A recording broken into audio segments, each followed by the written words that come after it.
What's up, everyone? My name is Kevin from the Parkview Groups team, and I am so excited to be back with you for week 5 of our Psalm 23 study.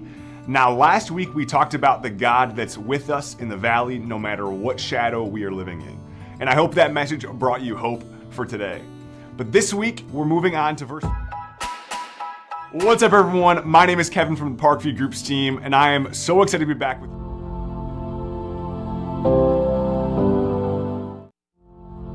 In session 3, that he is not embarrassed that you are his. What's up, everyone? My name is Kevin from the Parkview. I don't know about you guys, but I'm not always even sure that anyone even likes me, let alone delights in me.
What's up, everyone? My name is Kevin from the Parkview Groups team, and I am so excited to be back with you for week 5 of our Psalm 23 study. Now, last week we talked about the God that's with us in the valley, no matter what shadow we are living in. And I hope that message brought you hope for today. But this week, we're moving on to verse 5. And I've got another very special guest in the house. Everyone, I'd like to introduce you to my friend AJ Gilmer. AJ, can you please introduce yourself to the people? Yeah, man. So I'm originally from Dallas, Texas. I'm what they like to call a good old Southern boy. Yeah, if you've ever heard AJ start a worship service with the words "Howdy Church," you might have recognized that already by now. But AJ, you've been around Chicagoland for long enough to know a few things around the area. Tell us, what's your favorite thing about living in the Chicagoland area? Man, without a doubt, it's got to be the taxes. I mean, it's on another level. Absolutely. No, but seriously, the people around here have been fantastic. And I gotta say, y'all do pizza around here like nobody else. It's pretty freaking great. I'm not gonna say what my favorite one is because I realized that would be a horrible decision and we would spark a fight that we just don't have time to finish today. It's probably a good idea. Chicago pizza, it's on the level. I agree. And you know what? After the video's over, we might get AJ to actually tell you what his favorite pizza is. There ain't a chance. So we'll keep you in suspense. Sure. But let's head into the video from Matt Chandler today and jump into Psalm 23:5. Let's get to it.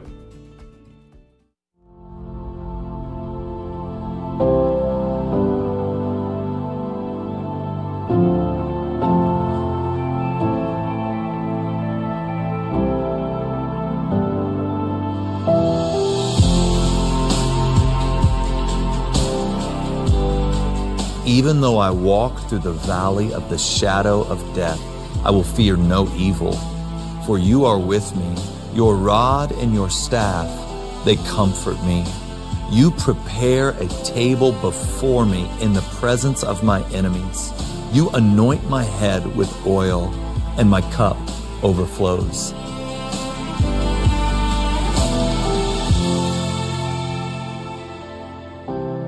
In session 3, we said that verse 3, that he leads us in paths of righteousness for the sake of his name, was like the gravitational pull of the 23rd Psalm. It holds it all together and it brings it into its right order. And we see here now, moving from that gravitational center through suffering and comfort and presence in our suffering, in our dark day of the soul, he turns our eyes back up to ultimate reality, and that ultimate reality being his reign and rule over our lives, but not as a distant king, but as a shepherd that has set a feast before us. For the last 12 years, every New Year's Eve, my closest friends gather in my house starting about 2 in the afternoon, and they bring the best food that we can afford and the best drink that we can afford, and we spend from about 2 in the afternoon till about 2, maybe 3 in the morning just feasting. We cook together and we eat until we can't eat anymore. And when David here puts into this passage, he prepares a table before me. He's making a reference to feasting, and not just any kind of feasting, but the kind of feasting that the Jews would do in this period of time, which would oftentimes last days on end and would be filled with kind of the choicest meats and drinks and the best of whatever they could gather. And so David is lifting our eyes back up to the grandeur of God, like he did in verse 3, like he's trying to remind us in verse 4. And now in verse 5, he's talking about God yet again being an initiating God, moving towards us as we've come out of the valley of the shadow of death, not with a loaf of bread to steady us on our journey, but with a feast. And he's prepared that feast not in private. See, it's a key thing for you to get. And again, this is all rooted in verse 3. This is all rooted in session 3, that he is not embarrassed that you are his. Despite your struggles, despite your difficulties, despite whatever happened in the dark night of the soul, God is not throwing a party for you tucked away in some far off place where nobody knows that he treasures you, he loves you, he delights in you. The text says he's preparing that feast in front of your enemies, that your enemies are aware of God's pleasure over you, his love for you, his gladness over you. In fact, he wants to make sure, in fact, he puts an exclamation point on this idea by the next phrase in the passage, where he anoints you with oil. And so in this period of time, men and women who were in mourning, coming out of the valley of the shadow of death, would have sackcloth and ashes on. And maybe as they were coming out as a symbol of trying to move towards gladness, they might anoint themselves with oil. But when someone else anointed you with oil, it was to show that you are the guest of honor, that you are a prized relationship. And I want you to try to get your mind, because this is a bit of a confrontational passage, especially if you think that God's just tolerating you, or that God you kind of exhaust him, or one day he'll really be crazy about you, right now he's just kind of perpetually disappointed. Well, what's happening here is you've showed up, and man, he's run towards you, and he's pouring oil to show everybody, enemies and everybody else at the table, that you are his beloved. And then he throws a chalice into your hand, starts to pour into your cup out of his infinite fullness until your cup overflows. This is a beautiful picture of God's love, pursuit, rejoicing, delighting, celebrating gladness in those who are in his flock. And I think it's especially beautifully placed coming right after this idea that you and I are going to endure difficult seasons. You and I are going to have seasons where we feel like God's abandoned us, and we're going to find him in those places as the great comforter with his rod and his staff, being there to guide us and comfort us and protect us. And then that season's going to give way into the season of feasting. And that's not, I don't want you to think, once I die, once I go to heaven, all of that happens. The reality, because of the righteousness that's been imputed to you, is that's actually happening right now. That God, even in this moment, regardless of the season of life you're in, and I know I've said that 40 times in this study, regardless of where you are, this is true about you right now, that he delights in you and wants to bless you and wants to give and graciously extend out of his richness into your poverty the beauty of what it means to belong to the household of faith. I think the place that we see this most clearly, and I would even argue most beautifully, is in Luke chapter 15. We've already covered John 10:10, where Jesus says, the thief, those other shepherds, they come to kill, to steal, and to destroy. But I have come that you might have life, so you might have this feast. You might have it to the full. But I think where you see it in a parable that Jesus tells is in Luke 15 about the parable of the prodigal son. It's a son that blows all his inheritance, that according to the passage defiles the father's property with prostitution and drunkenness. And the father, scanning the horizon, sees his son, who has not come ultimately to apologize, but has come out of desperation because he's got nowhere else to go. He's come just to go, make me a slave here. Better to be a slave to you than it is to be just on my own out there. And the father's just not having any of this. You see exactly what's going on in this passage in Luke 15 when the father runs out, grabs hold of the son, and embraces a son who had been wallowing around with the pigs. He embraces him. He throws a ring on his finger, the best robe, and then he kills the fatted calf. And later on in Luke 15, the older brother in the field could hear the party in the field. The text literally says, and he heard music and dancing, and asked a servant to come over and ask what was going on up at the house. So that when the prodigal turns home, when the prodigal comes towards Jesus, when we finally surrender to the comfort and the guidance of the good shepherd, then there's a kind of celebration that erupts, according to Luke 15, where dancing can be heard out in the fields. And I know it probably makes us Baptists a little bit worried hearing that word in this study, but it's to denote really the celebratory nature of what it means to belong to the household of faith. And so I wonder, are you in a spot where you can really believe that Christ's righteousness imputed to you, that path of righteousness that's been given to you for the name and sake of God, could move God's heart towards you in this way? Is it possible for you? Because I think if you don't get these things, then what happens is you spend all the days of your life trying to earn this kind of love, trying to earn this kind of acceptance. And it'd be a shame if you grew weary trying to earn something that God is freely handing to you simply by being of his flock. I pray rest for your soul after this session. I pray just a peace, a knowledge of God's delight and love and joy and celebratory heart over you as his son and daughter.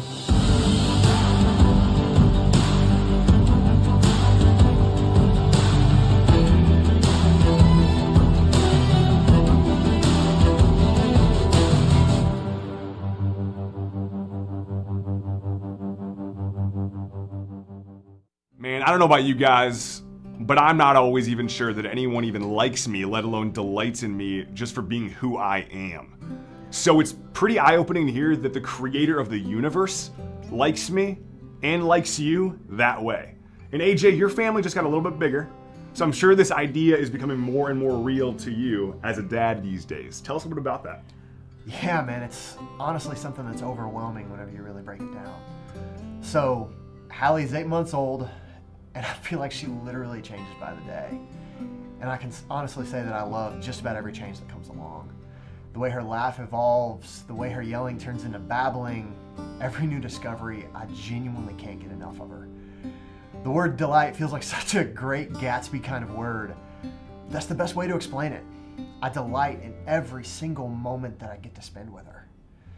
And here's where things get really trippy. God feels the same way about us. He delights in every second that he gets to spend with us. I get tired of listening to myself after maybe 2 minutes on a really good day, but he always wants to hear from us, to talk to us, to spend as much time as possible with us. Man, I can honestly say that I love my daughter with all I've got, but I know that God loves her more.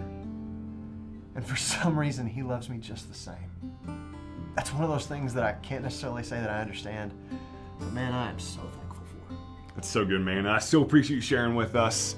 I think I speak for all of us when I say that Chicagoland is very lucky to have you as part of our Parkview family. Thank you, brother. But let's not waste any more time listening to us. Let's jump on over to your groups using the provided link, and let's get into it.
Get